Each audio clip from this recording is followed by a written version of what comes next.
Welcome to For the Love of Licking County, a podcast where we bring you everything on leadership, entrepreneurship, and community impact. Presented by the Licking County Chamber of Commerce. I'm your host, Jamie Wright of Wright Davo Insurance. We're coming to you from right here in Newark, Ohio. Whether you're a job seeker or a business with staffing needs, Ohio Means Jobs Licking County is here for you. Our center is fully equipped and expertly staffed to help you with your employment and workforce needs. Stop in and see us at 998 East Main Street in Newark or call us at 740-670-8700. Hello, everyone, and welcome back to For the Love of Licking County. I am your host, Jamie Wright of Wright Davo Insurance, and I just want to say, I'm so excited to be back here. It's been a while because in June, we took off from studio time to record the Restaurant Week show. July was the Restaurant Week show, which was a ton of fun. And then last month, we kind of took a pause to reset because we have transitioned to have Amelia Hitchens, the marketing director of the Licking County Chamber of Commerce. Woo! She is now the podcast producer. Welcome. She's behind the scenes right now. She's taking photos, but she's here. So I'm super excited for the endeavor that we're all on here together. And what a welcoming back show than to have the one and only Violet Queen, the executive director of Hope Valley. Welcome today. Thank you. You know, and this, and I'm going to get into the topic. Mm-hmm. You and I are just going to have a conversation. Yep. Because that's what we do. Mm-hmm. It's good stuff. But I do want to introduce you to everyone, or everyone to you if they don't know who you are. Mm-hmm. And I always ask everybody for their bio. Mm-hmm. And I only read a couple of snippets that really kind of hit home. Mm-hmm. And the first sentence of your bio and the last sentence of your bio are dynamic. Serving my community, family, and God are what my life is all about. Mm-hmm. It's truly a home run when I get to do this alongside the incredible individuals of Hope Valley's team. Mm-hmm. I look forward to many more dreams coming true together and watching God's miracle play out every day. Mm-hmm. I get to use my hardships as a survival guide. Mm-hmm. That gives me chills just to read it. Thank you. I mean, there's a lot of accreditations within this bio, but those two things for me really kind of spell out who you are as an individual and the journey that you've gone along. And, you know, this month we really wanted to do the topic of cultivating your why, but I kind of turned it into cultivating your purpose. Okay. Yeah. Cultivating your purpose. And this topic was meant for you, Violet. Mm-hmm. Her life experiences, turning her trials into triumphs, have all led her to this new endeavor in life. So if it's okay with you, I just kind of want to dive into that journey a little bit. And I know that you're not afraid to get vulnerable. And I think people really love authenticity and vulnerability. Yep. So we're just going to dive in. So tell us a little bit about you, your story, and how it led you to Hope Valley. Wow. So I grew up not in the best situation. It was kind of crazy. So my biological mother was an environmental scientist for the EPA for 20 years. Wow. Yeah, she was kind of amazing. And she was a single mom. She was really awesome. And then, unfortunately, when I was about 3, she got into a toxic relationship. And there was a whole lot of drug use and violence. And I watched it go from, she had multiple homes. She was, she rented it out. She was very professional, very, always, I could count on her for anything. Yeah. To just, 3 foreclosures, and we didn't know what was going on a lot of the times. We ended up moving to Weber Road and Cleveland Avenue, which was a very, it's a rough area. Yeah. It went from, having clothes and knowing where we were and knowing the food to not knowing what we're going to walk into, not knowing if we're going to eat that night or what we're going to eat that night. Or I remember a part of a time where we didn't have heat, and I remember having lice a lot. Wow. And we had fleas, and we were, our hygiene wasn't good. And it just goes to show, I think she's an incredible person. And I think it's who you surround yourself with and how much your worth is. So I had to make a decision. It was right before my 18th birthday, right when I turned 18. I couldn't be there anymore. It was either that or I was suicidal because of the amount of violence in the home and drug use and just uncomfortable. So I have 5 siblings. Most of them are step, and I have a little sister, but majority of it, they were all using drugs. Yeah. And that was hard, seeing that and that being like a healthy, natural coping habit. Yeah. And seeing that that's instilled in everybody's brain. Like that's just a natural thing you do, or that's a natural thing that you hit walls or you hit people because that's how you cope. And I still feel really bad for my brothers and sisters that got addicted, because at some point, I don't think anybody ever shown them the light. The reason why I've never tried a drug before was watching that. Yeah. And taking care of that. So when I turned 18, I was still in high school. I had a full year left of high school. I don't know what to do kind of thing. So I ended up getting an apartment my senior year, at the beginning of my senior year, and working full-time at Damon's and going to school every day. And it was really hard, like really hard. I would sometimes, especially during March Madness, we wouldn't get out until like 1, 2 in the morning. I'd be at school at 7. You know, it was, then I'd have to go leave school to go right back to work. I didn't have a life. But it was like what made me today. Like it's most incredible thing I've ever been through. And when people hear my story, like, oh, I'm so sorry you went through that, or like, this is amazing. And this is why I get to do what I do. And this is why I love it. But this is where I came from my drive. So it's just stories like that. I'll never forget one day, I was working nonstop, and I used to save the tips from my, like the change from my tips. And I don't know how, like every month I would make the bills like just by like literally down to the dollar. And then I started saving like my change because I was obsessed with Taco Bell's Baja Blast. I know that sounds crazy, but that's a drink. It's a giant drink. So okay. I would like pay all my bills, and then I'd like scrape change just to go get this like $2.39 drink. And I went to go get it one day, and then I was on the top floor of my apartment stairs, and I was walking up this apartment, and I tripped, and my drink spilled. Mind you, like, it takes me a month to save for this drink. And my drink just went everywhere, and I just sat there and cried over this Baja Blast. Like, you know, you cry over spilled milk. It was crying over Baja Blast, right? And I just remember looking down at that and saying, this is not going to be my life. Wow. This is not what I'm going to do. Like, I have to make this right now, but I promised myself that I'd be able to go buy a Baja Blast without crying, without it spilling and it be the end. So I looked at that drink and said, okay, get it together. Like, you still need to graduate high school. You still have things to go on. You still need to take care of yourself. So that was like my moment. Yeah, that was like, man, that gave me goosebumps. I liken that to the time that I tripped and fell and stubbed my toe. Yeah. And started crying, and nobody was there to hear me. Mm-hmm. And I was like, well, I got to get it together. Like, nobody's going to be here to lick this wound for me. That's exactly what it was. Yeah. So I graduated high school, and Damon's kind of threw me this big graduation party because it was a big deal. And there was a bank manager that just happened to be there. And they were like, what's the deal here? And one of the waitresses kind of said my story, and she like talked me over, and I part of serving, you have to be cute. You have to have, personality and present and good customer service. And she hired me on the spot as a bank teller. So I ended up working as a bank teller and just working my way up, like bank teller, vault teller, personal banker, loan officer, bank manager. And about a year and a half ago, I was the bank manager down in downtown Newark for Heartland Bank. And I loved that experience. Like, I got to be like, yeah, I made it. This is incredible. But I just knew it wasn't right.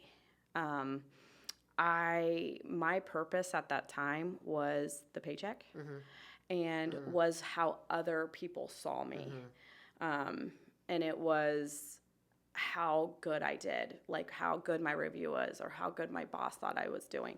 It wasn't fulfilling me personally. It was just more of like wanting that recognition, and that's what fulfilled me. So I really just started to get into Hope Landing, which is a nonprofit, and they help kids that are same situation, but they're getting out of foster care. And we give them apartments fully furnished. It has toothbrush, it has toothpaste, it has all this, where you can walk in with nothing and be able to survive. So I'm their mentor through that, and show them what healthy relationships look like, and then show them part of my banking of credit, resume, this is how this works, and life skills. And I remember it was an April day, and I just sat there and I cried, and I knew God wanted me to do something else. And I was getting really in touch with my faith, and I could feel that I was supposed to do something else, but I didn't. I'm like, you need to tell me, because I need to feed my family. I'm a single mom of 3 kids. I am the only support system when it comes to financial. So I had to figure it out, and I just prayed and said, all right, I'm going to surrender to you, and I'm going to let you tell me what I need to do. I promise you, I will not make this decision on a paycheck. Just please give me the opportunity to feed my family, but tell me what I'm supposed to do. 2 days later, I happened to be having lunch with Bev Donaldson. I just told her, like, hey, I'm thinking I'm supposed to go into more of the nonprofit world. She's been super involved in my career. She's amazing. And just happened to have her daughter at lunch with us. Like, it was just a very weird coincidence. And they, I could see Bev kicking Jamie under the table, and I'm like, what the heck is going on here? Jamie's like, I have this vision of this nonprofit. It's a retreat center. It was Save a Warrior. It was Dave Longaberger's house. I haven't even looked at the property. I haven't even put a offer on it. I haven't done anything, but I think that this is what this is supposed to be. So I kind of told her how to get her 501(c) and like what the dynamic should be a little bit. She has some personal struggles, especially she struggled with infertility, and now she has a special needs child. So she was kind of wanting to focus a little bit on that. And I said, well, what about with everybody that's need healing and some hope? And we kind of just really dived into it. And she just looked at me at the end of the lunch and was like, you're hired. And I said, excuse me? She said, I want you to be my executive director. I want you to just handle it, take care of everything. You know what you're doing. I trust you. And so I did. I took the job without even knowing my pay or knowing if I had benefits. I just literally said, Jesus, take the wheel. And it's the best decision I have ever made. I get to live my purpose and my why every single day. Yeah, which we're going to dive into that too. Obviously, that's what we're here to do. But just to give everybody a little POV, that's the new term, POV, on Hope Valley. And we laughed earlier because Violet and I have talked so in length about surrendering to the Lord. So that's where that came from. But Hope Valley is a wellness facility. Hope, H-O-P-E, helping others through personal experience. That's where that kind of acronym comes from. And Jamie came up with that. Yep. Jamie yes, she Klaus, did. Yep. Yes, she did. And watching the dynamic of this family is incredible. It's incredible. And I've said this before, and I'm going to say this a million times, and just like this, but, and I've been to Hope Valley several times. Jesus lives there. Yes, he does. And anytime I'm there, it's an experience. And so I think it's perfect for the mission of Hope Valley and the space that's provided, right? To be able to bring these things to our community. Yep. I do feel that this mission is going to grow and it's going to be sought after for years to come. And so I'm so thankful for what you guys are doing and what that's going to look like in the future and how that's going to go. And I just think it's going to be fantastic. And so I would encourage anybody that hasn't peeked at their Facebook page or their website now, Hope Valley Blessings. .org. Yep. Just make sure you check that out. Just wanted to throw that out there before we get started in case I forget. But thanks so much for sharing your story, and obviously that's kind of the reason why you're here, because you had to build your purpose by yourself, essentially, and you had to get there, and you had to make those moves. You truly grew into your purpose. Yes, you really grew into it, and I think that that's beautiful. That takes a lot of bravery to grow into your purpose. And you guys have heard this a million times over in several different ways, but your purpose is not a destination. It's a journey. Or trust the process. Right. We hear that all the time, right? Especially when you're trying to like get muscles. Yeah. But what was trusting the process for you? I mean, I can't imagine how hard it was for you to trust other people. Oh, I still don't. Yeah. I mean, I'm still working through it. That's the whole beauty of it. I laugh and I said, I fully haven't lived my life, I feel like, until this year. Like, I feel like I just was born. Oh, I like that. Yeah. Like, I was just brand new born. Yeah. But I kept fighting it. Yeah. I would just fight it and fight it and fight it. And in my head, I constantly had to go for the next promotion. I remember like every promotion I've ever gotten, when we would celebrate or whatever it may be, I'd be like, I wouldn't even be processing that celebration. I'd be like, how did it get to the next place? How do I get to the next paycheck? How do I get to the next deal? And I was fighting it. And it's funny because I say to people now to help find their purpose, like, what are you good at? Not money-wise. Like, if you asked your favorite friends or your people that really know you, what are you good at? And they kept saying, you're good with people. You're good with people. You know, people can talk to you and tell you everything. And I used to hate it because I'd have an old lady at the bank that would show me her brand new dentures. And like, it was not something that was like, oh, you know, this is what I'm fulfilling my purpose. But it's so funny because I just fought it. Yeah. And it actually, the chamber was a huge part of it, which I know a lot of people don't know this. So I didn't tell my story. I was really embarrassed about where I came from, especially with the position I was working in. I was handling multi-million-dollar clients. Yeah. And if they found out my background or where I came from, this was more in my head of, you know, they're not going to trust me. Right. Or right. if they knew that, you know, some family members of mine were incarcerated or whatever it may be, they wouldn't trust that. So I never told really anybody. I mean, people that I grew up with and my close friends, and they knew, but I didn't say anything. So the chamber did a member on the move, and they had me on it. And they really asked me some good questions. And I finally had to just like, let it go and say it. And then I was so nervous when it came out, but there was a lot of good feedback. And a lot of people supported me. Not one person was like, you know, I don't know if we trust this.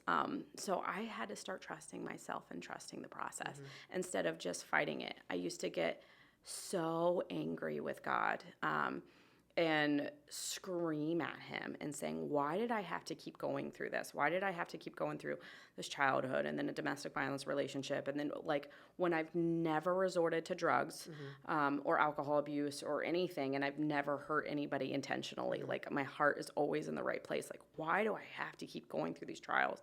And it's because of Hope Valley. Yeah.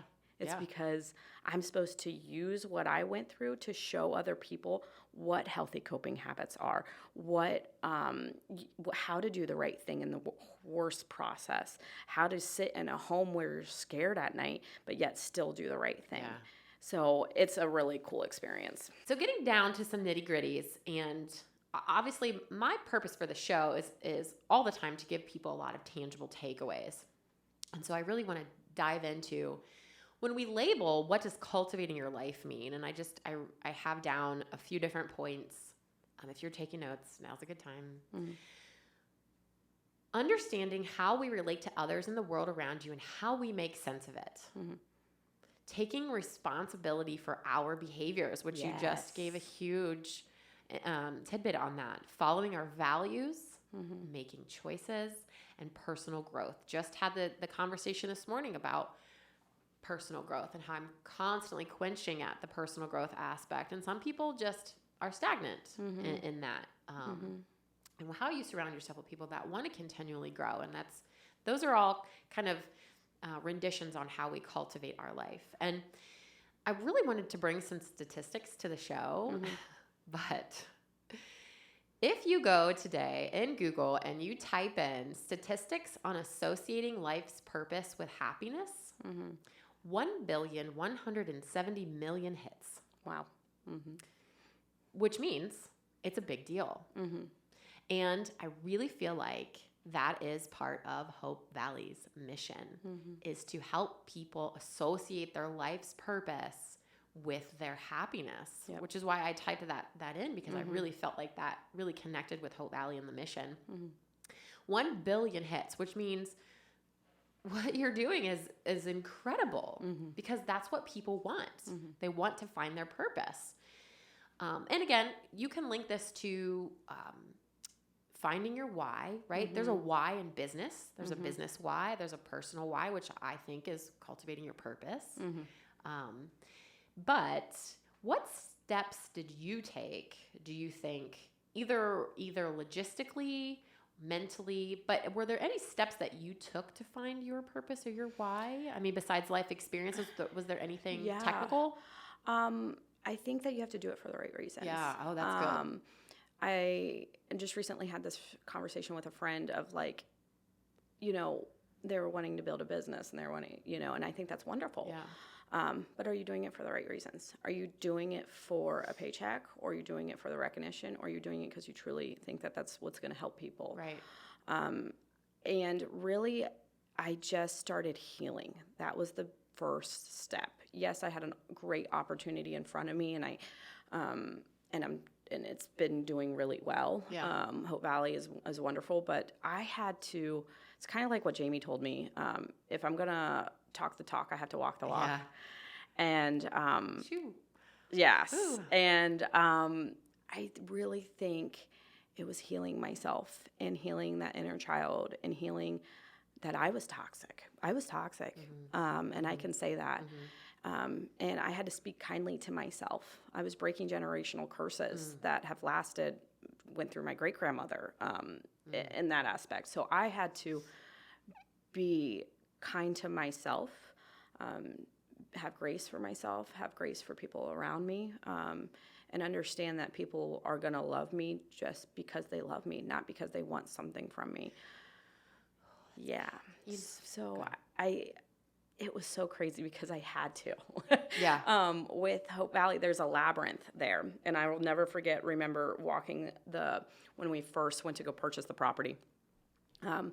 It looks like a pile of rocks. I was like, this is a pet cemetery. Like, this is not, this is kind of creepy. But then I started actually like researching it. And this was like before Christ times that people had been using labyrinths and how they process things and how they find their purpose or how they find their why or even how they find healing. And I started walking it a couple times, and then I kept finding dog tags. And I noticed that I found out that Save a Warrior used it for their ceremony of the dead, whether it's letting go of themselves or letting go of something that happened to them. So I started using that. Any trigger I had that day, I would go to the labyrinth and process it. And then I'd talk to God while I'm in the labyrinth and walking it. It's this giant path, and then it leads you to the center. And then when I got to the center, I stopped talking and listened. I always say praying is talking to God, meditating is listening, and learning how to shut off my mind and just listen what I'm supposed to do next. And when I will leave the labyrinth, I'm leaving that trigger behind me and what happened behind me. I'm not allowing that to have control and power over me anymore. So I had to let some things go. I have to stop being angry at certain people that aren't sorry. And I had to forgive them. And I had to forgive myself of being so angry and not feeling like I've been able to be the best parent, be the best coworker or whatever, or friend, because I didn't reflect on the inside. I never did any self-reflection. I just, okay, next deal. We just keep going. But I had to heal myself and realize that I was toxic, but then also realizing I didn't need to take the burdens and confusions of other people on my back. That was huge. So if I'm always the helper. Obviously, that's what my job is. I love to help people and love to always just find the solution. But then even with people that I love or loved, I would take their burdens and their confusions and put them right on my back because I didn't want them to carry that. But then that's making me toxic and that's lowering me down. And then I couldn't be the best parent or the best anything. So I had to find my peace. Now every day, it's training my brain to find my peace and living my purpose every day.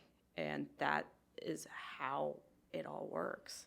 Oh, that's so good. Everything that you said, I kept hearing, you had to grieve. Yeah. You had to grieve. You had to let go of who you thought you were. You had to let go of relationships. You had to let go of ideas. You had to grieve. It was a whole process.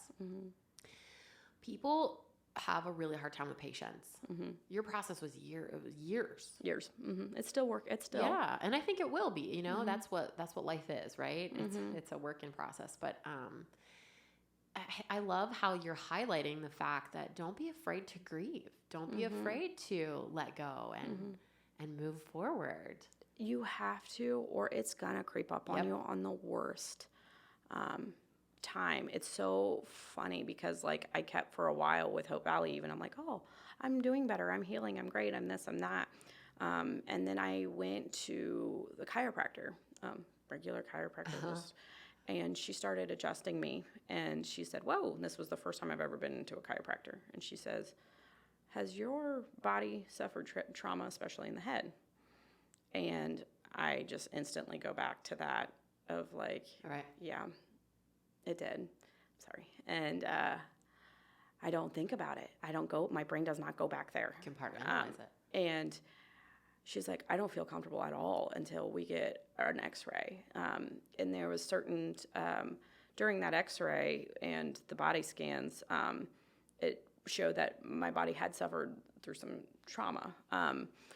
And I was so mad.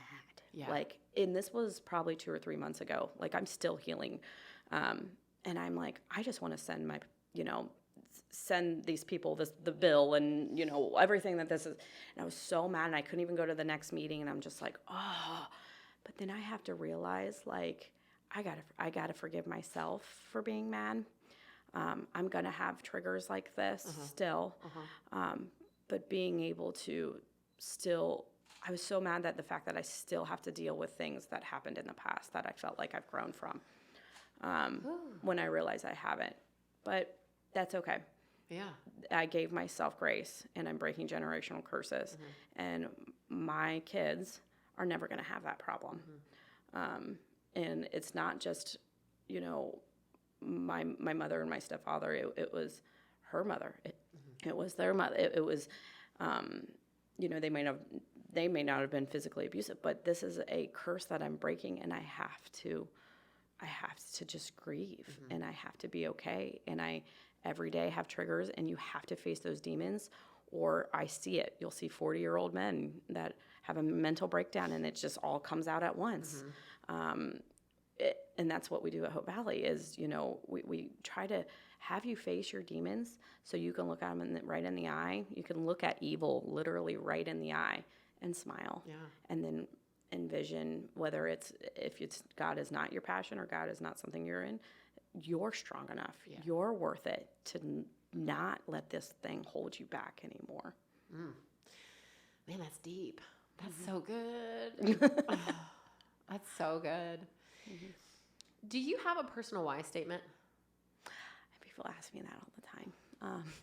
And it's funny because we just talked about this. I know. I realize this. I say this more to everybody in my life than I say it to myself because it's a natural thing. I get so mad at people, and I always say, just do the right freaking thing. Be a decent human being. Do the right thing. Do the right thing. How many times have we had this conversation, or even in being in a business profession, of looking at other business partners or whatever it may be, and just do the right thing. Do the right thing, not by you. Just do the right moral compass thing. I ask God every day, on my drive to work, just send me somebody I need to help. Yeah. And trust me, he does. Sometimes I'm like, okay, pump the brakes. Yeah, man. Not today, Satan. But just do the right thing. So I don't have a personal why statement. I don't. And I don't know if it's because I've been afraid to do it. This is me being vulnerable. Because there's a lot you have to unlock, right? To do a why statement. And maybe I think my story's not done. You know, maybe I'm not there yet.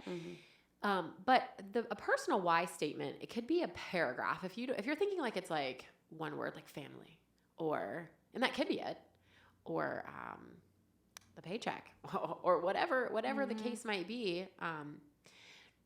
Your personal why statement is, no matter what happens, this thing doesn't change. So for you, that's do the right thing.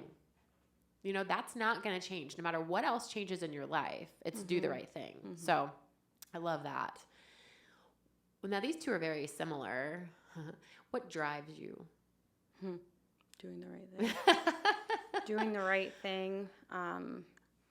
And it doesn't drive me, but it helps me. I had people in my life, even growing up or whatever it may be, it was like, oh, well, they saw me at the worst time and they helped me, and I need to have them around even though they're super toxic or whatever it may be. But now I have like completely isolated myself, where I'm like the most social person that you'll find, but I had to not do that anymore. I didn't let anybody have access to me anymore. So I surrounded myself by these like incredible people. Incredible people. And just making sure they believe in my why statement and how they see them doing the right thing. And these people are my heroes. And these people will say to me, like, I see your why. I see what you're doing. I see your heart in everything you do. And that's why. I love that. That's good. So the people that you surround yourself is what drives you. Now, is there anything that's different that inspires you? I mean, really good-looking food inspires me, right? I mean, that could be anything. But is there anything that's like particular to you that really just kind of inspires, maybe not even your why, but just you? A couple of things. I'm really close with my faith. Yeah.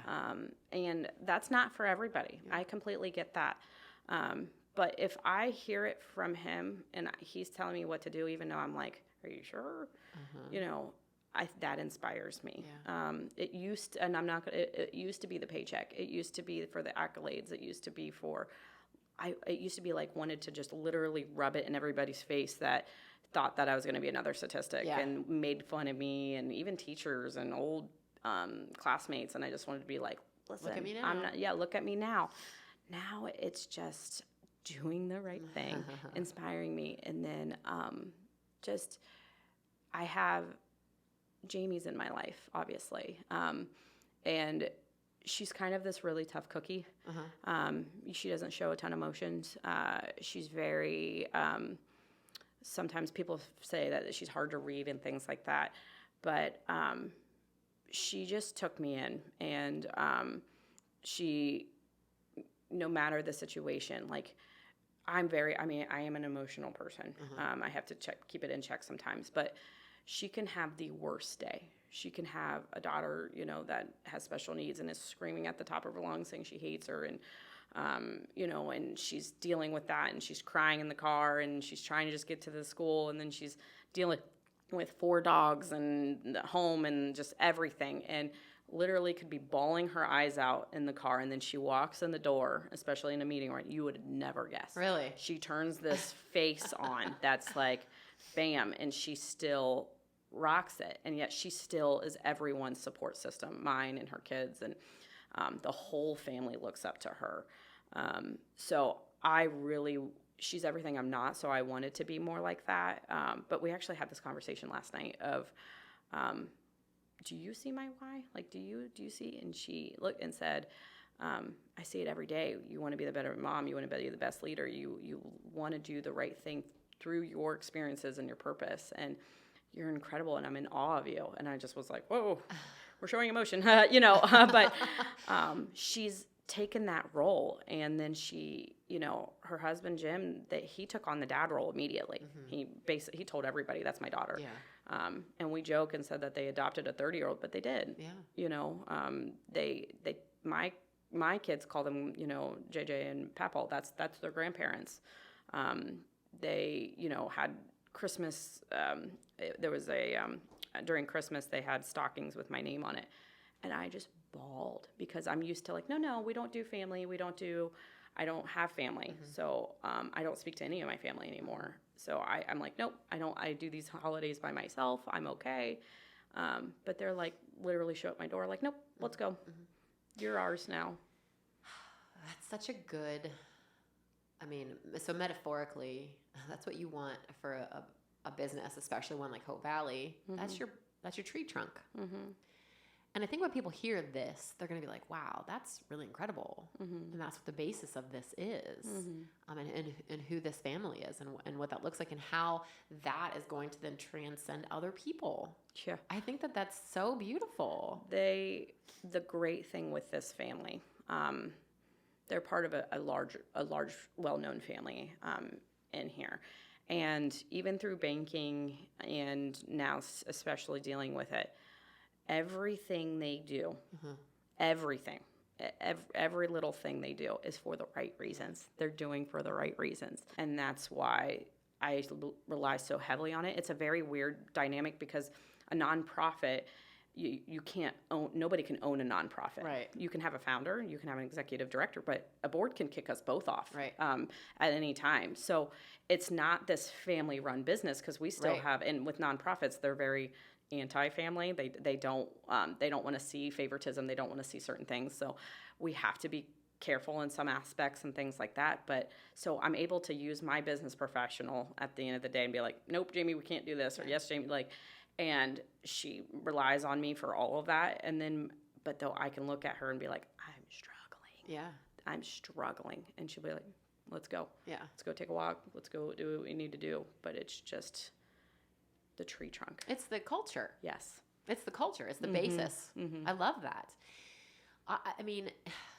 This is a tough question. And you might have just answered it really, but Violet, what do you do when you get tired and you need courage? I get tired and I need courage at least 2 or 3 times a day. Yeah. I still have a lot of triggers. If I am meeting with a rape victim or a kid that's in foster care that's struggling, anything that I have been through, it really takes me out.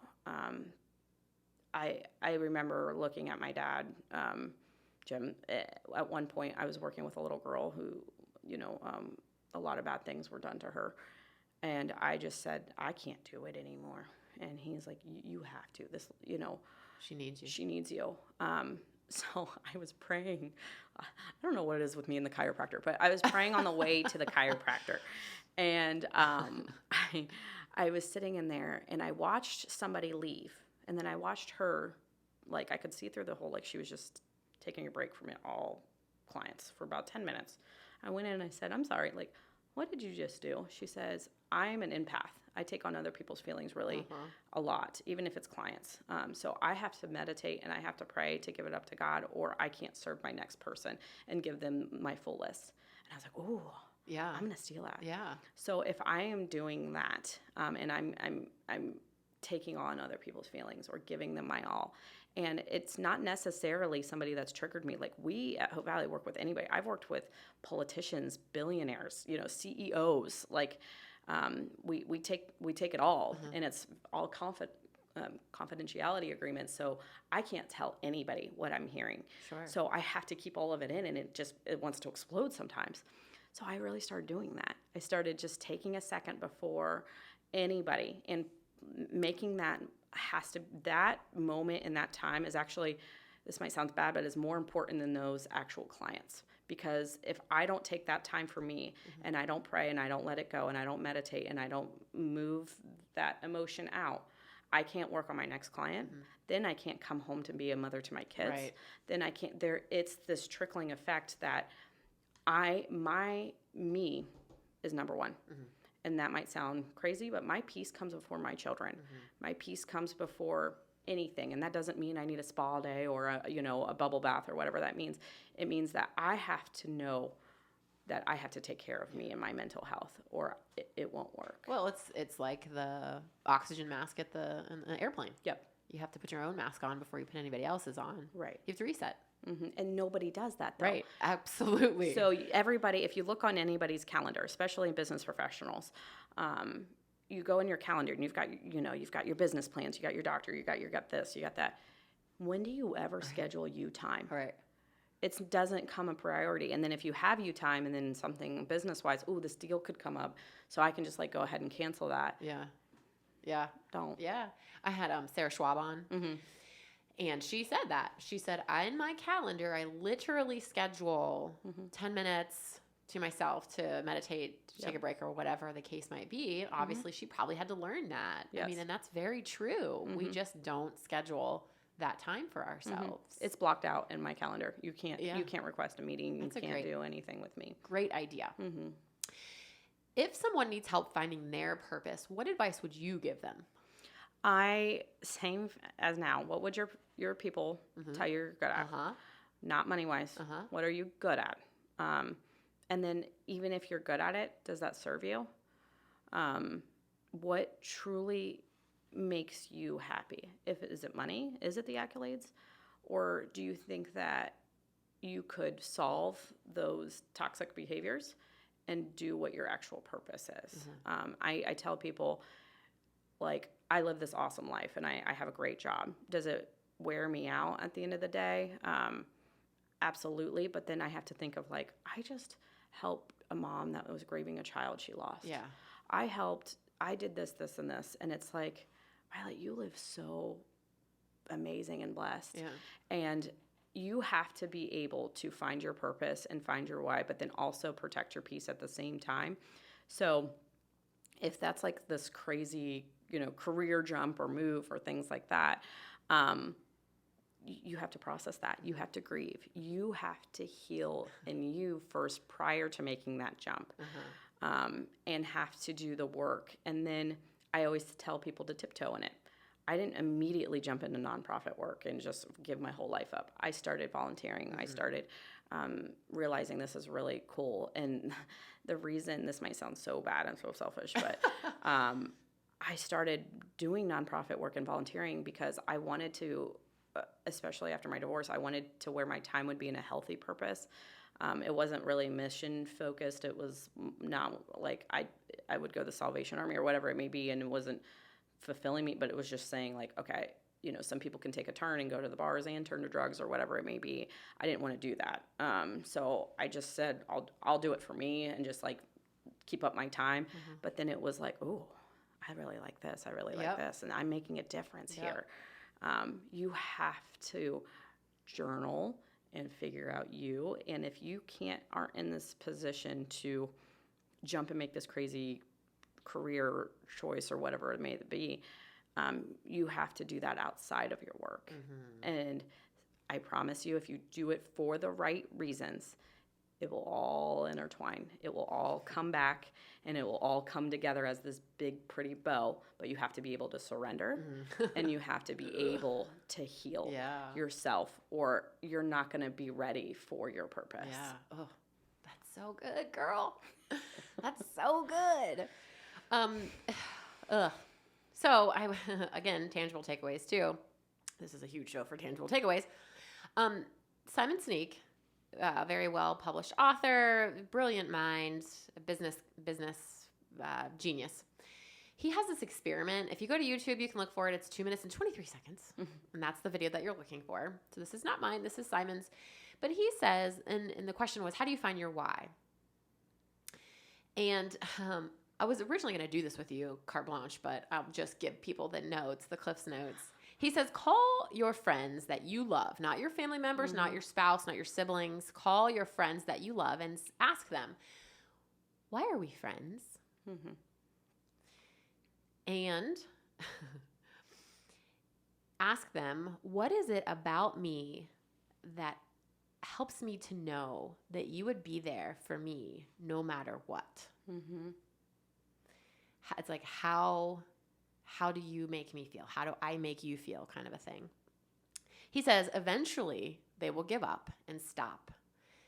speaking, but they'll start to describe themselves because it's how you make me feel. Mm-hmm. And then he says they articulate my value in their lives, and then I will have an emotional response, and that is the start to figuring out your why or your purpose. Mm. Amazing. Like, can you imagine if we were to dive into that right now? Like, this might, I mean, shoo. Shoo. So, but I mean, I think that that's brilliant, right? It's wonderful. I mean, do it and then report back and let us know what happens. Mm. Now, we obviously need to close out this show, but I do want to give kind of I want to give you guys some tangible takeaways to write down. I want to do a closing statement. Just a couple things too, and we've kind of discussed these, and these are kind of your personal values, which is interesting to me because these are not my ideas. Mm-hmm. I found these, and 1,170,000,000 hits. Mm-hmm. But how do I find my why? And these were some identifiable things. Identify the things that you do to make other people's lives better. Mm-hmm. Right? You said that. Think back to the activities that you did that made you forget about the passage of time. Mm-hmm. Ugh. Recall what you liked to do when you were a kid. Now, I collected Bonnie Bell lip smackers and Lisa Frank stationery. It was a whole thing. It was like all organized. Imagine that. Mm-hmm. Think about the things that you were willing to do, even if you look like a fool. Yes. Which goes back to no matter what happens, this does not change. Love those. Write those down. Rewind that.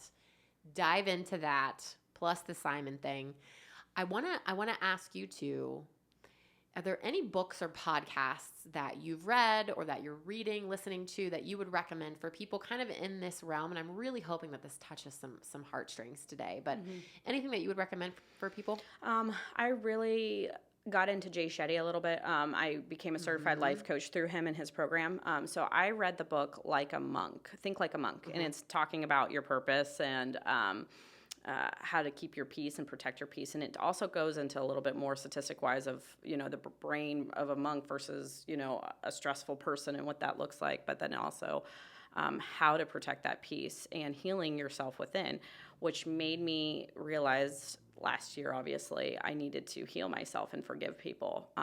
So my favorite book is Everybody Always, uh-huh. And I give it out as much as I possibly can. But it's a wonderful book that talks about grace and gives certain situations on where grace was used. Mm-hmm. And he had helped he was a lawyer and helped a kid try the first witch doctor in Uganda.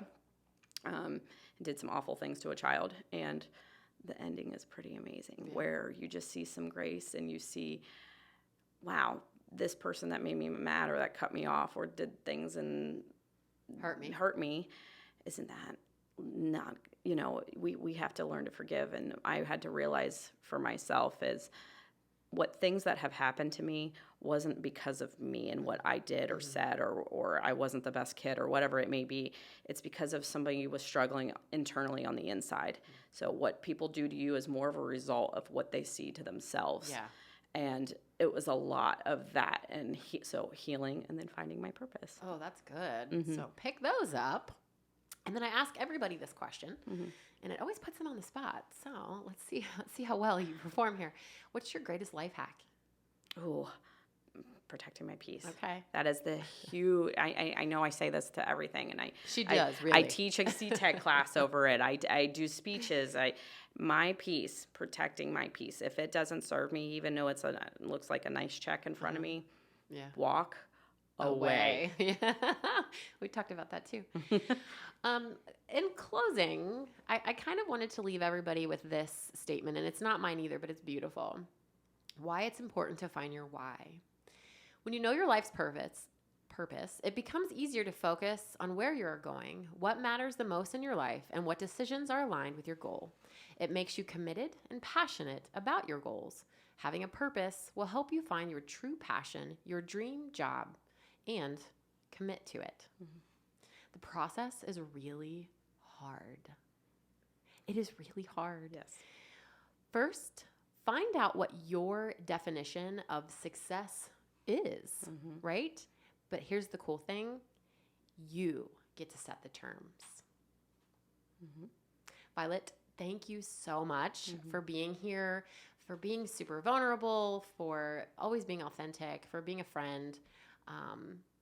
Violet gives amazing hugs. If you ever need a hug from a 4'2". Look her 4'2". Yeah. That's why she's always wearing heels. One more time, what's the website address on the Facebook page? It's hopevalleyblessings.org is the website, and the Facebook page is Hope Valley Helping Others Through Personal Experiences.